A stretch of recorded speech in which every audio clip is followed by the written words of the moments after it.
नहमदुहु व नुसल्ली व नुसल्लिमु अला रसूलिहिल करीम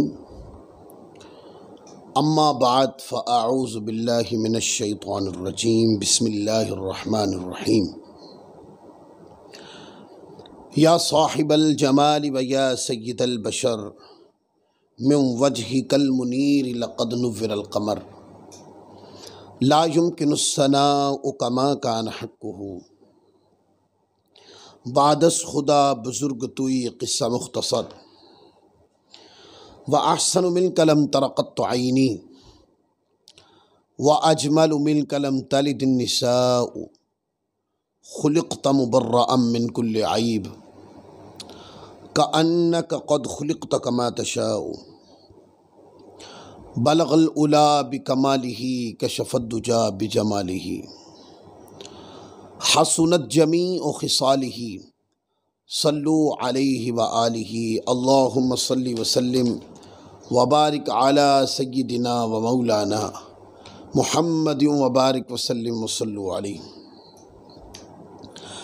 हम सिलसिलावार अत-तरग़ीब फ़ी फ़दाइलिल आमाल अल्लामा इब्न शाहीन रहमतुल्लाह अलैह की फ़ज़ाइल आमाल पर एक बड़ी मायनाज किताब है जिसका हम मुसलसल दर्स जारी रखे हुए हैं। अब तक जो दुरूस हो चुके उसके अंदर हम 13 अबवाब और 104 अहादीस तक का मुताला कर चुके हैं। आज जिस हदीस पाक से मैं आगाज़ करने लगा हूँ ये बाब नंबर 14 है और हदीस नंबर 105 है। पर सामईन ये बात जहन में रखें कि ये जो हदीस मैं पढ़ने लगा हूं इस नमाज के ऊपर, यानी इस हदीस पाक में जिस नमाज का जिक्र है नफली नमाज का, बड़े लोग हैं जो इस पर सवाल करते हैं और बेबुनियाद सवाल खड़े करते हैं और कहते हैं कि ये नमाज नहीं है। तो आइए हदीस पाक पहले पढ़ता हूं, उसके बाद फिर इसके हवाले भी कोट करूंगा कि ये किस किस किताब के अंदर है। सबसे पहले आप अल्लामा इब्न शाहीन रहमतुल्लाह अलैह की किताब के अंदर जो उन्होंने बाब कायम किया है उसको पढ़ें। वो कहते हैं फ़द्ल सलात तस्बीहिल्लज़ी अल्लमहु नबी सल्लल्लाहु अलैहि वसल्लम लिअम्मिल अब्बासी अलैहिस्सलाम। ये बाब कायम किया कि नमाज तस्बीह का बयान, नमाज तस्बीह का बयान में जो नबी पाक सल्लल्लाहु अलैहि वसल्लम ने अपने चचा हज़रत सैयदना अब्बास बिन अब्दुल मुत्तलिब रदियल्लाहु ताला अन्हो को सिखाई, यानी कि आपने उनको नमाज सिखाई, तरगीबन पढ़ने का हुक्म भी फरमाया, यानी कि तरगीब दिलाई, कसरत सवाब की भी और गुनाहों की बख्शिश की भी तरगीब दिलाई। और हदीस सुने, बड़ी तवज्जो से हदीस सुने। ये गैर मुकल्लिदीन के लिए कमज़ोर इल्मी पर अहले सुन्नत की तरफ से जवाब भी समझें आप। हज़रत सैयदना अब्दुल्ला बिन अब्बास यानी कि हुजूर के कज़न अब्दुल्ला बिन अब्बास रिवायत करते हैं, वो कहते हैं कि आक़े दो जहां सल्लल्लाहु अलैहि वसल्लम ने हज़रत अब्बास बिन अब्दुल मुत्तलिब यानी हुजूर ने अपने चचा को रदियल्लाहु ताला अन्हु से फरमाया, ए अब्बास यानी कि ए मेरे चचा, ए मेरे प्यारे चचा जान, क्या मैं आपको अता न करूं? ये लफ्ज़ है, क्या मैं आपको अता न करूं? और लफ्ज़ है अला उअती का, क्या मैं आपको कुछ अता न करूं कि करते रहें। अब जो चीज़ अता की जाती है वो करने के लिए होती है, उसके अंदर बड़ा खजाना होता है जो अता की जाती है। तो क्या मैं आपको ऐसी चीज न बताऊं जब वो करेंगे तो अल्लाह अज़्ज़ व जल आपके अगले पिछले नए पुराने गुनाह चाहे आमदन हो या सहवन, सगीरा हो या कबीरा, ज़ाहरी हो या पोशीदा, 10 किस्म के गुनाह माफ फरमा देगा। और फरमाया कि 4 रकत, अब ये हुजूर अलैहिस्सलाम तरगीब दिला रहे, फरमाया कि 4 रकत नमाज इस तरह पढ़ें कि हर रकत के अंदर सूरत फातिहा और कोई सूरत पढ़ें। जैसे नमाज पढ़ते हैं, आप देखते हैं जब हम नमाज पढ़ते हैं तो पहले सूरत फातिहा पढ़ते हैं और सूरत फातिहा पढ़ने के बाद फिर हम कुरान मजीद से किसी सूरत की तिलावत करते हैं या फिर 3 छोटी या 1 बड़ी आयत पढ़ते हैं। तो अर्ज की, फरमाया कि कोई बंदा नमाज पढ़े, सूरत फातिहा के बाद कोई सूरत पढ़े और जब किरात यानी कि सूरत की किरात से फारिग हो तो पहली रकत में तो खड़े खड़े सुबहान अल्लाहि वल्हम्दुलिल्लाहि वला इलाहा इल्लल्लाहु वल्लाहु अकबर।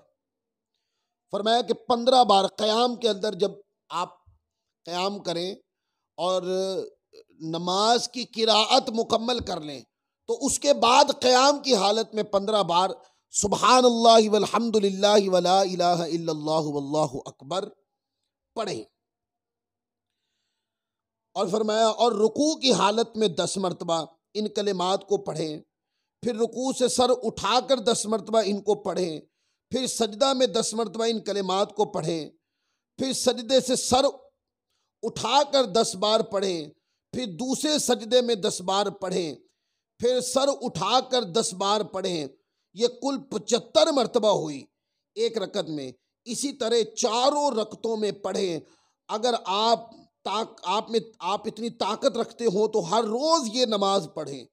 अगर हर रोज ना पढ़ सकें तो हर जुमुआ को, अगर ये भी ना कर हो सके तो हर महीने, और अगर ये भी ना हो सके तो हर साल, अगर ये भी ना हो सके तो अपनी जिंदगी में सिर्फ 1 बार इसको जरूर पढ़ें। इसकी फजीलत ये है, यानी कि आका अलैहिस्सलाम ने अपनी मंशा ये जाहिर फरमाई कि हो सके तो रोजाना पढ़ें, हो सके रोजाना, अगर ऐसा ना हो सके तो हर जुमा को, ये भी ना हो सके तो हर हफ्ते को, ये भी ना हो सके तो साल में 1 बार, और अगर ये भी ना हो सके तो जिंदगी में 1 बार इसको जरूर पढ़ें। इसकी इतनी फजीलत है।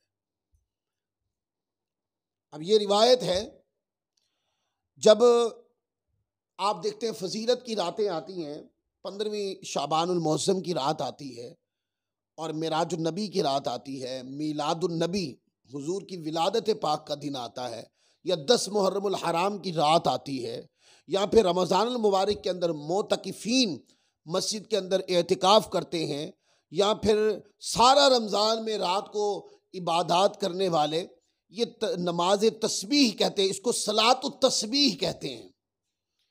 क्या कहते हैं? सलातुत तस्बीह। लोग कहते हैं कि ये जो इसका उन्वान टर्म जो है, टर्म सलातुत तस्बीह, लोग कहते हैं ये इसका नाम इन्होंने खुद रख रखा है। इस नमाज का नाम सलातुत तस्बीह ही नहीं है। ये देखें, अल्लामा इब्न शाहीन रहमतुल्लाह अलैह ने बाब बांधते हुए यही लफ्ज लिखे जो आज इस नाम से इस नमाज को पहचाना और जाना जाता है। वो क्या? आप फरमाते फतलु सलात तस्बीह लजी, सलात तस्बीह। अब एक तो ये पता चल गया इस नमाज का नाम क्या है, सलातुत तस्बीह है, और दूसरा ये कि ये बाद लोगों की तरफ से ये है, गैर मुकल्लिदीन की तरफ से बहुत ज्यादा इस पर जोर है, और वो कहते हैं कि ये तो किसी हदीस में नहीं है, ये अपनी तरफ से नमाज बनाई हुई है फलां। भाई हम ये तो कहते हैं कि ये नमाज फ़र्ज नहीं है, ये नमाज नफिल ही है। पर अगर कोई ये कहे कि ये नमाज नफिल सुन्नत नहीं है आका अलैहिस्सलाम की, तो ये जुमला गलत होगा, क्योंकि ये तो हदीस पाक के अंदर आई है। और फिर जो पढ़ते हैं गैर मुकल्लिदीन उनके ऊपर इतराज़ात की बौछार करके रख देते हैं, ये नमाज नहीं है, अपनी तरफ से बनाई हुई है, या अपनी तरफ से नमाजें बनाते रहते हैं। मैं कहता हूं इतनी जुबान दराजी नहीं होनी चाहिए। पढ़े लिखे लोग तो नहीं इतनी करते, लेकिन जो जागिल लोग होते हैं जो एक तकरीर सुनने के बाद शिर्क और बिदत के नाम के ऊपर तूफान खड़ा करके रख देते हैं, वो लोग इधर मुकद्दस रात के अंदर अहले सुन्नत लोग वो नमाज पढ़ रहे होते हैं और जब दूसरे लोग वहां से गुजरे या उनको पता चले या उनसे कोई ये सवाल पूछे ये नमाज, तो वो कहता है ये तो बिदअत है, ये बिदअत है। अब ये जुमला कितना अहमकाना है, कितनी जहालत पे मबनी है ये जुमला, कि कोई ये कहे कि नमाज सलातो तस्बीह जो है ये हदीस के अंदर नहीं है। कितना अहमकाना जुमला है, जाहिलाना, अहमकाना, बल्कि बदतमीजाना, बद अखलाकाना भी है। ठीक है ना, एक चीज हदीस पाक के अंदर है और कोई बंदा ये कह दे कि ये जनाब बिदात है। गैर मुकल्लिदीन की जबान बदतमीजी में इस हद तक चली गई है कि जो हदीस पाक के अंदर कोई चीज आ जाए आप उसको भी बिदात कहने लग गए। ये जुबान का ढीलापन सिर्फ इस वजह से है कि आपने शिर्क व बिदत के नाम के जो झंडे गाड़े हैं ना, उसने आपको हक और बातिल का फर्क भुला दिया। अच्छा, कोई ये भी कह सकता है कि ये जो हवाला आपने पढ़ा ये तो अल्लामा इब्न शाहीन की किताब है, किसी बड़ी हदीस की किताब में नहीं आई। अल्लामा इब्न शाहीन की किताब में इस हदीस का आना ये कुछ छोटी बात नहीं है। ये कुछ छोटी बात नहीं कि अल्लामा इब्न शाहीन रहमतुल्लाह अलैह ने इसको अपनी सनद के साथ रिवायत किया है। वो इसकी पूरी सनद लिखते हैं और पूरी सनद लिखकर हजरत अब्दुल्लाह बिन अब्बास रज़ियल्लाहु ताला अन्हु और हजरत इकरमा के तरीक से, फिर हकम बिन अबान के तरीक से, फिर अब्दुल अजीज के तरीक से, फिर मूसा के तरीक से, अभी इसराइल के तरीक से, इसहाक के तरीक से वो ये लाए और इस हदीस पाक की 2 सनदें लिखी हैं अल्लामा ने। और इस हदीस पाक को लिखकर उन्होंने हुक्म ज़ोफ भी नहीं लगाया। अब देखें ना, किसी इमाम का किताब लिखना और हदीस को लिखकर बाद में उसको ऊपर सुकूत इख्तियार करना, यह भी उस हदीस के लायक इस्तदलाल और सही होने की दलील होता है। लेकिन फिर भी बाद लोगों को बुखारी मुस्लिम का बुखार होता है, या अगर बहुत जोर दे दिया जाए तो वो अपने दीन को थोड़ा सा बड़ा करके सियासता तक ले आते हैं। यह भी उनकी मेहरबानी है, वगरना दीन को जितना सुकेड़ दिया उन्होंने और ये जो प्रोपेगेंडा किया उन्होंने कि दीन को सियासता या बुखारी मुस्लिम में उन लोगों ने जो समेट के रखा है, मैं समझता हूँ कि ये दीन के साथ बहुत बड़ी ज्यादती है। हुजूर की हदीस के साथ ये बहुत बड़ा जुल्म है जिन लोगों ने ऐसा किया, और उन आइम्मा के साथ भी जुल्म है जिन्होंने हदीस की खिदमत करते जिंदगी गुजार दी। इमाम बुखारी के असातिज़ा को क्या पता था, या इमाम बुखारी को इस बात का क्या पता था कि मैं जब बुखारी लिखूंगा और 1000 साल कमो बेश जब गुजर जाएंगे उसके बाद ऐसे भी लाइलम निकट्टू इलम के आएंगे कि जो मेरे उन असातिज़ा की किताबों का इनकार कर देंगे जिनसे मैं हदीसें लेता हूं, या जिन्होंने बाद में मुझसे हदीसें रिवायत की हैं, लोग उनकी किताबों को तर्क कर देंगे। तो अगर इमाम बुखारी आज के दौर में जिंदा होते तो इमाम बुखारी का फतवा गैर मुकल्लिदीन के ऊपर बड़ा जाबिराना मुतशद्दिदाना होता। इस हदीस पाक को उठाएं, ये सुनन अबी दाऊद के अंदर भी ये रिवायत है, सियासता की किताब है, किताब ततव्वु, और उन्होंने पूरा बाब बांधा है, बाबू सलात तस्बीह, ये बाब बांधा है इमाम सुनन अबी दाऊद के अंदर इमाम अबू दाऊद सिजिस्तानी रहमतुल्लाह अलैह ने। फिर आगे चलें, इसको इसी रिवायत को फिर इमाम तिरमिज़ी रहमतुल्लाह अलैह ने अबवाबुल वितर के अंदर भी रिवायत किया है, और उन्होंने भी यही बाब बांधा, बाबू मा जा फी सलात तस्बीह का बाब बांधा उन्होंने। फिर इसी तरह अब मैं तीसरा वाला सियासता से कोट कर रहा हूं, तीसरा वाला सुनन इब्ने माजा के अंदर भी ये रिवायत मौजूद है, और उन्होंने भी सुनन इब्ने माजा के अंदर वो बाब बांधते इमाम, बाबू मा जा फी सलात तस्बीह, हदीस नंबर 1386, और इमाम तिरमिज़ी जब लाए तो इमाम तिरमिज़ी की हदीस नंबर है 486, और ये सुनन अबी दाऊद की हदीस नंबर 1997। अब बताइए, सियासता को तो आप मानते हैं ना, सियासता के अंदर सलात तस्बीह की पूरी रिवायत मौजूद है जिसको हजरत अब्दुल्ला बिन अब्बास ने खुद रिवायत किया, और आका अलैहिस्सलाम ने यह नमाज अपने चचा हजरत अब्बास बिन अब्दुल मुत्तलिब को खुद सिखाई है।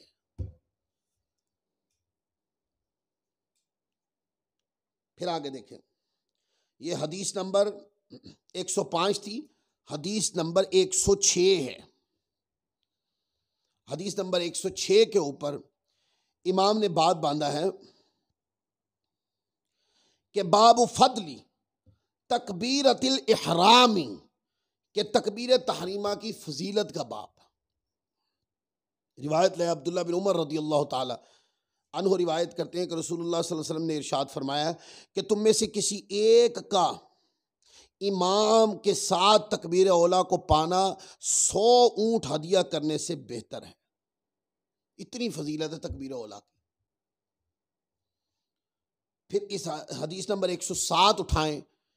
अनस इब्न मालिक रिवायत करते हैं, एक जगह आकल इस्लाम सहाबे किराम के साथ जमा थे, उनमें हजरत हुज़ैफा रदियल्लाहु ताला अन्हु भी थे। एक आदमी ने कहा, मुझे ये बात खुश नहीं करती कि मेरी तकबीर औला फौत हो जाए, यानी मेरी कोशिश ये होती है कि मैं तकबीर औला के साथ नमाज पढ़ूं।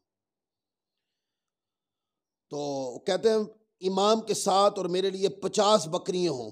वो कह रहे 50 बकरियां हों तो ये बात, यानी वो मुझसे बिछड़ जाए तो मुझे इसका इतना गम नहीं जितना तकबीर औला छूट जाने का गम होता है। दूसरे आदमी ने कहा, मुझे ये बात खुश नहीं करती कि मेरी तकबीर औला इमाम के साथ फौत हो जाए, मेरे लिए 100 बकरियां भी हों तो मुझे उनके बिछड़ जाने का इतना गम नहीं जितना तकबीर औला के बिछड़ जाने का मुझे गम है। एक और शख्स ने कहा कि मुझे ये बात खुश नहीं करती कि मेरी तकबीर औला इमाम से फौत हो जाए और मेरे लिए वो कुछ हो जिस पर सूरज तुलू होता है, या दुनिया और जो कुछ भी दुनिया में है उनके बिछड़ जाने का मुझे इतना गम नहीं जितना तकबीर औला के फौत हो जाने का, यानी कि रह जाने का गम है। एक आदमी ने कहा कि मुझे ये बात खुश नहीं करती कि तकबीर औला इमाम के साथ फौत हो जाए और मैं इशा से फजर तक नमाज पढ़ता रहूं। अगर मैं सारी रात नमाज भी पढ़ूं तो मैं समझूंगा कि मैंने कुछ नहीं किया, यानी कि उन्होंने तरजीह दी कि सारी रात इबादत करना।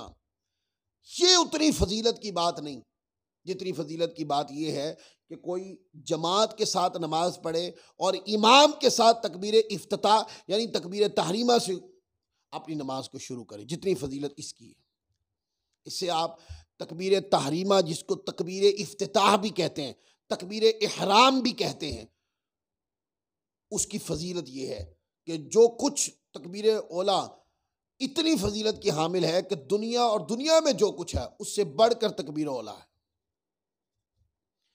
फिर आगे देखें, हजरत अबी हमजा रज़ियल्लाहु ताला अन्हु फरमाते हैं, यह हदीस नंबर 108 है। हजरत इब्राहीम अलैहिस्सलाम ने अर्ज किया, कौन सी चीज़ नमाज से आप इकामत के वक्त नापसंद करते हैं? उन्होंने फरमाया कि तकबीर औला के फौत होने का खौफ, ये मुझे परेशान करता है कि तकबीर औला मैं तर्क नहीं करना चाहता। फिर आगे अब्दुल्ला बिन मसूद रज़ियल्लाहु ताला अन्हु की हदीस है, तकबीर औला और खड़े होकर नमाज अदा करना 1000 ऊंट से बेहतर है, यानी कि दुनिया का कोई खजाना इसकी फजीलत के साथ मुकाबला नहीं कर सकता। फिर यहया बिन मईन रज़ियल्लाहु ताला फरमाते हैं कि मैंने हजरत वकी बिन जर्राह रज़ियल्लाहु ताला अन्हु से सुना, जिसने तकबीर औला ना पाई तो उसकी भलाई की उम्मीद न रखो। लिहाजा इस हदीस पाक के अंदर तकबीर इफ्तिताह, तकबीर इहराम, यानी जिसको तकबीर तहरीमा भी कहते हैं, जब हम हाथ उठाते अल्लाहु अकबर कहते हैं, ये तकबीर इफ्तिताह है। जिसने जब इमाम ने कहा अल्लाहु अकबर और उसने भी साथ ही अल्लाहु अकबर कहकर नमाज शुरू की, इसको तकबीर इफ्तिताह कहते हैं। ये इसकी फजीलत है। और अब ये देखें कि सहाबा किराम किस अंदाज में जमात की पाबंदी का आलम कैसा होगा कि वो तो तकबीर इफ्तिताह भी तर्क नहीं करते थे। सहाबा किराम ऐसे थे। तो आज के पूरे दर्स के अंदर दो बातें डिस्कस हुई, एक तो तकबीर औला की फजीलत और दूसरा नमाज सलातु तस्बीह जो है, ये मैंने सियासिता के हवाला जात के साथ, यानी सिर्फ अल्लामा इब्न शाहीन रहमतुल्लाह अलैह की किताब से मैंने नहीं पढ़ के सुनाया, बल्कि मैंने सियासिता के हवाले कोट किए हैं कि नमाज सलातु तस्बीह जो है यह आका अलैहिस्सलाम की सुन्नत है। हुजूर अलैहिस्सलाम ने तरगीबन अपने चचा को सिखाई थी और ये नमाज पढ़ना ये बाइस बरकत है, बाइस फजीलत है, बाइस गुनाहों की बख्शिश है, बाइस अज़मत है और बुलंदी दरजात का बाइस है। अल्लाह ताला हम सबको अमल की तौफीक अता फरमाए। अगले दर्स के साथ फिर इंशाअल्लाह हाजिर होंगे और अगला दर्स हम इस मौजू पर देंगे कि नमाज फजर के बाद सूरज तुलू होने तक बैठने की फजीलत और उसका सवाब। अल्लाह ताला हम सबको अमल की तौफीक अता फरमाए। वमा अलैना इल्लल बलागुल मुबीन।